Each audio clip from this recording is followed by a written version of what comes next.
déjà constaté. Madame Louwagie.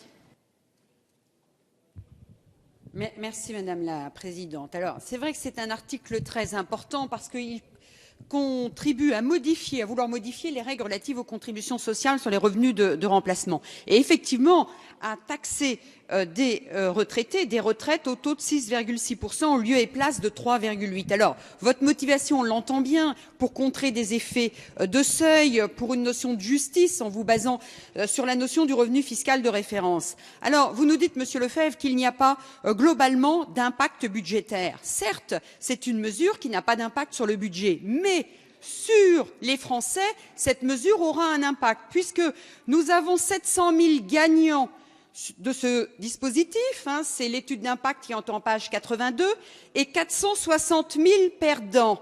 Ce qui veut dire que l'on va concentrer de nouveau l'impôt, les contributions sociales, qui étaient payées par 700 000 personnes sur 460 000.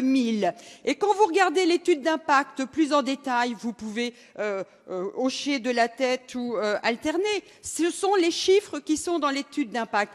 Et sur certains déciles, notamment par exemple sur le décile 5, qui est un décile, on va dire, de classe moyenne, nous avons 92 000 perdants et 77 000 gagnants. Donc sur ce décile, qui est un décile moyen, nous avons moins de gagnants que de perdants. Donc il y aura plus d'impôts payés par un certain nombre de retraités, notamment les 460 000 qui vont payer ce que payaient préalablement 700 000. Et ça, on doit le dénoncer parce que c'est une orientation que vous prenez, que nous retrouvons également dans le projet de loi de finances par la suppression de la première tranche d'impôt. On va vers un même dispositif, vous nous proposez une même orientation de concentrer l'impôt sur un nombre de foyers qui est en constante diminution.